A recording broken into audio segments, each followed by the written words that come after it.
गीता में भगवान कृष्ण ने कहा है, यज्ञार्थात कर्मणो अन्यत्र लोकोयम कर्म बंधनः, अर्थात यज्ञ भावना से किए गए कर्मों के अलावा इस लोक में किए गए सभी कर्म बंधन का कारण हैं। यज्ञ और उसके ज्ञान विज्ञान से संबंधित प्रश्नों के उत्तर प्रस्तुत हैं अगले स्तंभ जिज्ञासा में। आज हमारे साथ स्टूडियो में गायत्री तीर्थ शांति कुंज हरिद्वार के वरिष्ठ प्रतिनिधि श्री वीरेश्वर उपाध्याय जी उपस्थित हैं। भाई साहब, स्टूडियो में आपका स्वागत है। भारतीय परंपरा में पर्वों त्योहारों में, घरों में, संस्कारों में यज्ञ का बड़ा विशेष महत्व है। हर ऐसे महत्वपूर्ण प्रसंगों में हम यज्ञ करते हैं, लेकिन प्राय कुछ लोग इसकी आलोचना भी करते हैं। आज हम आपसे यह जानना चाहते हैं कि यज्ञ का सही स्वरूप क्या है। देखिए, विचारशीलता का ये तकाजा है कि हर चीज़ सोच समझ के की जाए। ये बात सच है कि यज्ञ को भारतीय दर्शन ने, संस्कृति ने विश्व ब्रह्मांड की नाभिक, न्यूक्लियस, विश्वस्य भुवनस्य नाभि कहा है। बहुत बड़ा शब्द है ये। विश्व का जो सृजन हुआ, विश्व का जो संचालन हो रहा है, प्राणियों का जो विकास और पोषण हो रहा है और समाज का जो क्रम चल रहा है, इसमें सब में यज्ञीय अनुशासन आवश्यक है, ऐसा भारतीय संस्कृति मानती है और उसके कारण भी है। लेकिन कुछ दिनों ऐसा हुआ था बीच में कि यज्ञ को एक स्थूल कर्मकांड से जोड़ा गया और फिर उसके साथ कुछ गलत परंपराएं जुड़ गई, जिसमें हिंसा जैसी बातें भी थी, कुछ अश्लीलता जैसी बातें भी थीं। तो जैन तीर्थंकरों ने और भगवान बुद्ध ने उसका विरोध किया। उस समय किया ही जाना चाहिए था। लेकिन वस्तुतः अगर देखा जाए, आज के समय में तो जो लोग विरोध करते हैं वो तो ऐसा बन गया जैसे विरोध करना भी आजकल एक फैशन बन गया है। यज्ञ को अगर समझा जाए तो ये प्रकृति को संतुलित रखने का एक प्राणी मात्र के लिए अनुशासन है। जैसे ये प्रकृति का, जिसको हम इकोलॉजिकल बैलेंस कहते हैं, जिसको हम एक साइकिल कहते हैं, वो सब एक दूसरे का पूरक है। तो जब किसी ऊंचे उद्देश्य के साथ सहगमन चलता है, परिस्थितियाँ एक दूसरे के तालमेल से चलती हैं, तो वो एक यज्ञ की परिभाषा होती है। यज्ञ को हमारे यहाँ कहा गया है कि इसमें आदर्श के लिए संगतिकरण पूर्वक काम किया जाता है। और जब आदर्श के लिए संगतिकरण पूर्वक काम हो, सहयोग पूर्वक काम हो, तो उसे वहां तक पहुंचना चाहिए कि समाज को कुछ दे सके। तो आदर्श का चयन हो गया देव पूजन, संगतिकरण, सहयोग और फिर दान। ये तो यज धातु के ये तीन अर्थ होते हैं, देव पूजन, संगतिकरण, दान। और किसी भी अच्छे काम के लिए ये आदर्श सूत्र हैं। उच्च आदर्श, उसके साथ सहकार, और सहकार के साथ किया हुआ पुरुषार्थ वहां तक पहुंचे कि रिजल्ट ओरिएंटेड हो, कुछ उसमें से निकल करके आए, किसी को कुछ मिले, तो वो यज्ञ बनता है। तो ऐसी व्यापक परिभाषा यज्ञ लेकर के चलता है। तो जो विरोध हुआ है वो उसकी विकृतियों के लिए हुआ है, लेकिन यज्ञ का जो सही स्वरूप है, यज्ञ का जो संस्कार है, वो आज भी विश्व में सबके लिए एक तरह से अनिवार्य ही है। वेदों में अगर हम देखते हैं तो 3/4 ऋचाएं ऐसी हैं जो यज्ञ की महिमा का ही गान करती हैं। हम आपसे ये जानना चाहते हैं कि यज्ञ का ज्ञान और विज्ञान वास्तव में है क्या? यज्ञ का ज्ञान विज्ञान समझने के लिए हमें थोड़ी खुली दृष्टि से सोचने की आवश्यकता होगी। अगर हम पूर्वाग्रहग्रस्त हैं तो शायद ना समझ सकें। जैसा पहले कहा कि ये श्रेष्ठ उद्देश्य के लिए तालमेल के साथ किया हुआ ऐसा कार्य जो किसी एक अच्छे निष्कर्ष तक पहुंचा दे, अच्छी उपलब्धि तक पहुंचा दे, इसको यज्ञ कहते हैं। तो इसका ज्ञान ये कहता है कि मनुष्य को भगवान ने इस तरह से बनाया हुआ है, और प्राणी जो है वो तो अपनी नियति से संचालित है। मनुष्य कहीं भी जा सकता है, ये पशुता की तरफ भी जा सकता है और देवत्व की तरफ भी जा सकता है। तो मनुष्य मनुष्य रहे, इसके लिए जरूरी है, पहली चीज है उसकी सिलेक्टिविटी, वो चयन करे कोई श्रेष्ठता। तो श्रेष्ठता का चयन मनुष्य के लिए जरूरी है। अगर वो नहीं करेगा तो किसी भी चीज का वो गलत उपयोग कर सकता है। ये मनुष्य के लिए अनिवार्य है, देव पूजन उच्च आदर्श के प्रति प्रतिबद्धता जिसे कहते हैं। तो ये पहला उसका वो है सूत्र। दूसरा सूत्र ये है, कोई भी अच्छा काम करना है, मनुष्य सामाजिक प्राणी है, तो रचनात्मक प्रवृत्ति वाले लोगों को साथ लेकर के तालमेल के साथ चलना पड़ेगा। नहीं तो बहुत अच्छे खिलाड़ी भी अगर टीम बैलेंस नहीं है तो टीम फेल होती है। तो अब ये संगतिकरण भी एक बहुत बड़ा कौशल है जो लोगों को चाहिए, और फिर इसको उस सीमा तक ले जाएं कि समाज को, परंपरा को, राष्ट्र को, विश्व को कुछ सुनिश्चित मिले, सब्सटेंशियल कुछ उसको मिल जाए। ये उसका एक मोटा ज्ञान पक्ष है। सामान्य अग्निहोत्र में जो हम आहुतियां देते हैं, जिसको लोग यज्ञ कहते हैं, ये सिर्फ यज्ञ का अग्निहोत्र स्वरूप है।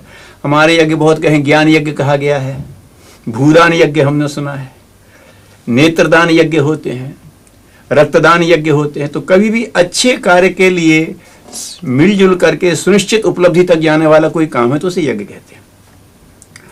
अब इसको अग्निहोत्र यज्ञ कहते हैं, उसकी भी अपनी सीख है। अग्नि को हमने जलाया तो कुंड में उसको प्रज्वलित कर रहे हैं।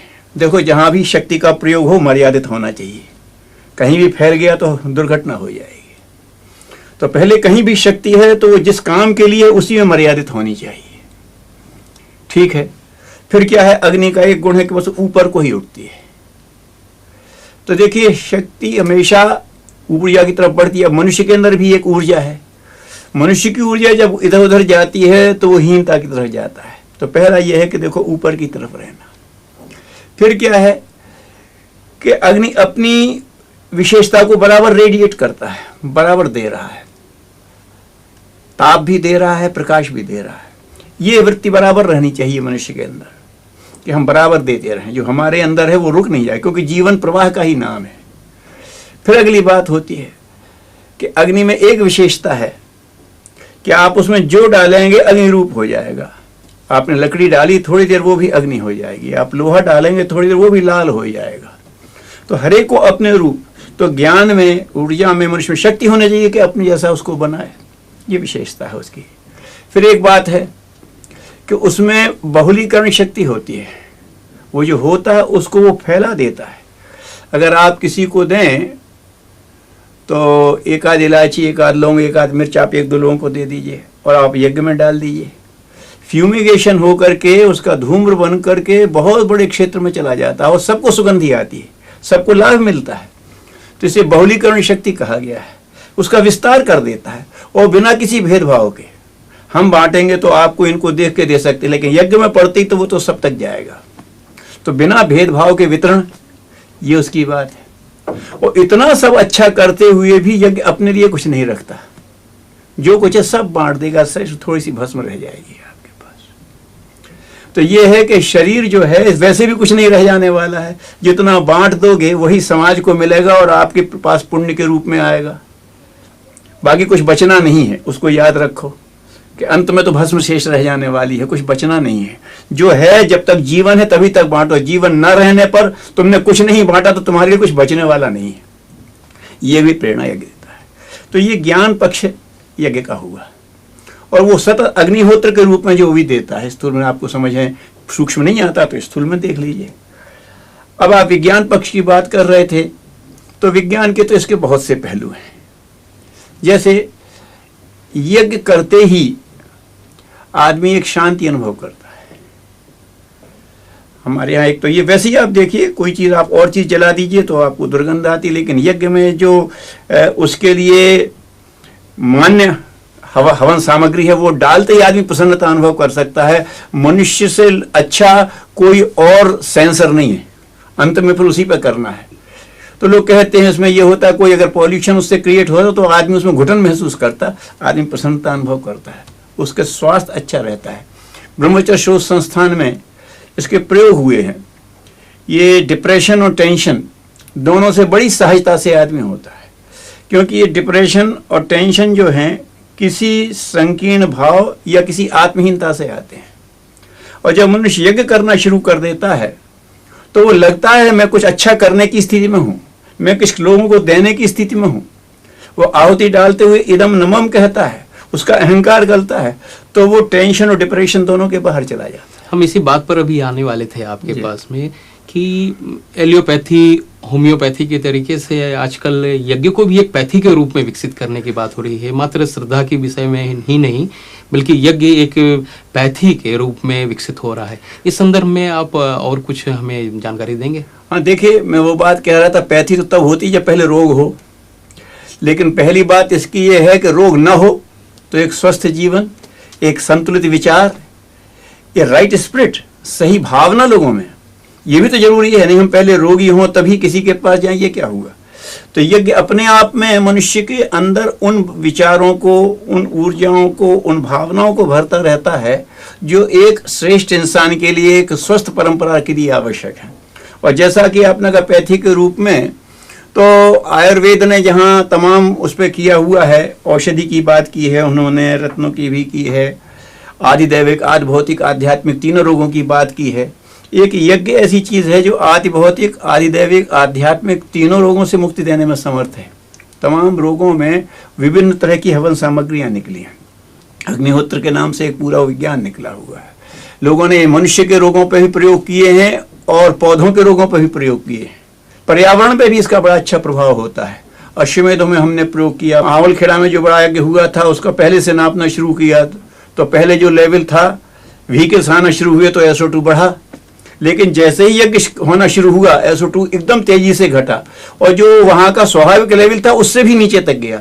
बहुत स्पष्ट होता है कि ये पर्यावरण को खराब करने वाली, ये ग्रीन इफेक्ट पैदा करने वाली, ओजोन को खा जाने वाली वो गैसेस से समाप्त होती हैं। NO के बारे में भी यही है। और कुछ बातें हैं कि हम पानी को कहीं कुछ नहीं टच कर रहे हैं, लेकिन पानी की कंडक्टिविटी बहुत बढ़ी हुई देखी गई, उसकी BOD, बैक्टीरियल ऑक्सीजन डिमांड बहुत कम हो गई, जो कि पानी का गुण है।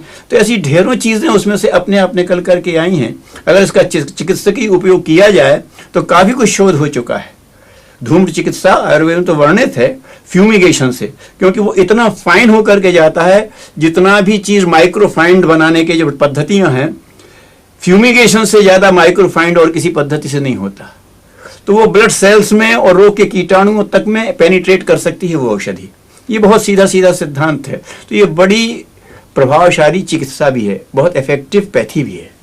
अभी आपने यज्ञ के ज्ञान पक्ष के विषय में बतलाया, उससे ऐसा लगता है कि यज्ञ एक जीवन पद्धति है। हम आपसे यह जानना चाहेंगे कि जीवन हमारा यज्ञ कैसे बने। देखिए, जैसा कि कहा कि यज्ञ जो एक है दैवी अनुशासन है, डिवाइन डिसिप्लिन है। अगर जीवन को आपको यज्ञ में बनाना है तो आपको डिवाइन डिसिप्लिन के लिए अपने आप को ट्रेंड करना पड़ेगा, तैयार करना पड़ेगा। जैसे अगर आप सहज चाहते हैं तो जो सूत्र कहे, आपको अपने भीतर कुछ ऐसी विशेषताएं पैदा करनी चाहिए जो आप निश्चित रूप से लोगों को लाभान्वित करने के लिए ही बढ़ाना चाहते हैं। अब चाहती हम इसलिए बढ़ा रहे हैं कि लोग लाभान्वित हों। अपने लाभ के लिए, अपने स्वार्थ के लिए लोग बहुत सी चीज़ें डेवलप करते हैं, और ऐसी बहुत सी चीज़ें भगवान ने हमें दी हैं। तो भगवान ने हमें जो जिस लिए दिया है उसको समझ लें, और गुरुदेव के शब्दों में कहें तो भगवान के साथ उन्हीं के दिए हुए गुणों से भगवान के साथ साझेदारी कर लें। थोड़ा सा समय भगवान के लिए, हमारे थोड़े से गुण भगवान के लिए, और वो भी इदम न मम के भाव से। अगर हम किसी के साथ अपना ज्ञान का लेते हैं तो हम उस पर एहसान थोपते हैं, किसी को हम धन देते हैं तो एहसान बताते हैं, नहीं, ये तो भगवान ने हमें दिया था और किसी अच्छे काम के लिए दिया था, अच्छे काम में लग गया तो सार्थक हो गया, हम सार्थक हो गए। इस भाव से, इदम न मम के भाव से आप थोड़ा सा उसको लोगों को देना शुरू कर दिए, तो आपका 24 घंटा समय, आप घंटे 2 घंटे समय यज्ञार्थ निकालिए, मतलब लोक हित के लिए निकालिए। फिर आप अपनी वृत्तियों को देखिए कि आपके पास कौन सी ऐसी चीज है और उसकी समाज में कहाँ कमी है।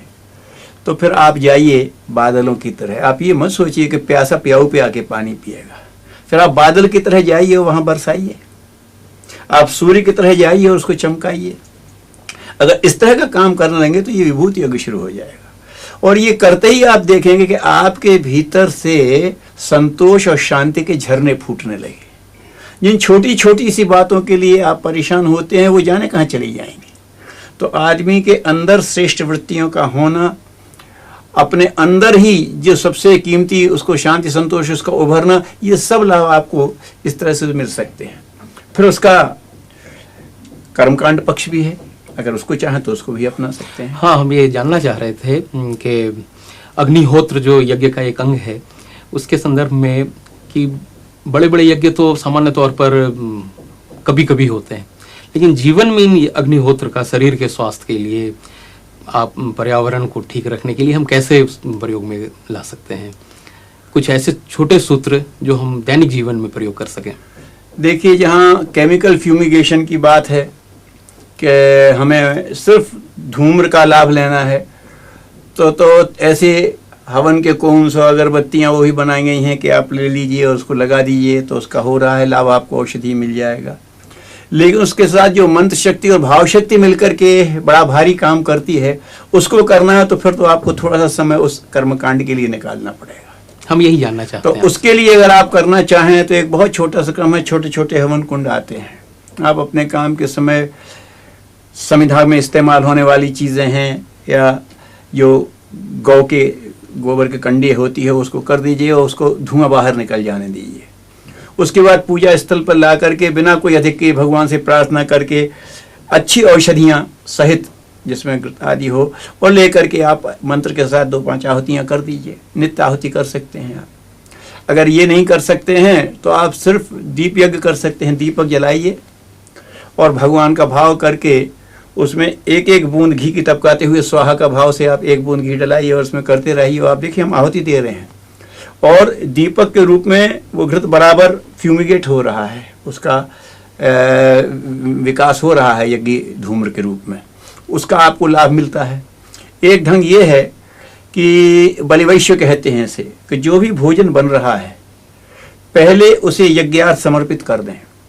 उसका भाव ये है कि ये जो कुछ हमें मिला है ये वास्तव में हमारा कमाया नहीं है, जाने प्रकृति ने कैसे कैसे पकाया है, जाने किन किन शक्तियों का इसमें योगदान मिला है, तब ये अन्न पका था, फिर कैसे कैसे होकर के आया। उन सबके प्रति उपकार का भाव रखते हुए वैश्यदेव जिसने इस अन्न को हम तक पहुंचाया और हमें पकाने की अकल दी, उसको हम कुछ अंश श्रद्धा पूर्वक वापस करते हैं जिनका जिनका उसमें योगदान रहा हो। तो ये वैश्य बलि, बलि भोग कहते हैं श्रद्धा पूर्वक निवेदन करने को। लोगों ने तो बलि का अर्थ उटपटांग कर रखा है कि श्रद्धा पूर्वक अन्न निवेदन को वैश्य बलि कहते हैं। वैश्य देव को बलि इस भाव से।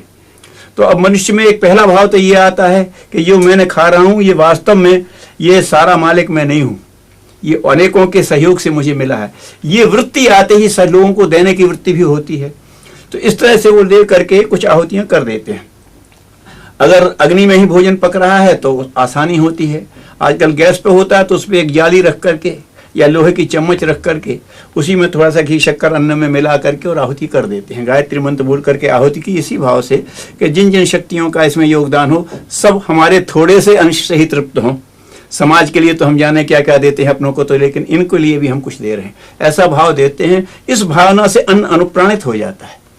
जैसे भगवान के यहाँ नैवेद्य लगाने से अन्न अनुप्राणित होता है, ऐसे इससे अनुप्राणित हो जाता है। और ये अन्न जाता है तो जैसा खाए अन्न वैसा बने मन, अन्न का संस्कार भाव मन बनाता है, तो इसका बड़ा अच्छा प्रभाव होता है। तो जो जीवन में लोग नित्य यज्ञ का प्रवेश करते हैं ये बड़े सुगम हैं, जिसमें कुछ मिनट लगते हैं लेकिन जीवन में बहुत अच्छा फलित होता है। लोग चाहें तो कर सकते हैं। आप हमारे साथ स्टूडियो में आए इसके लिए बहुत बहुत धन्यवाद।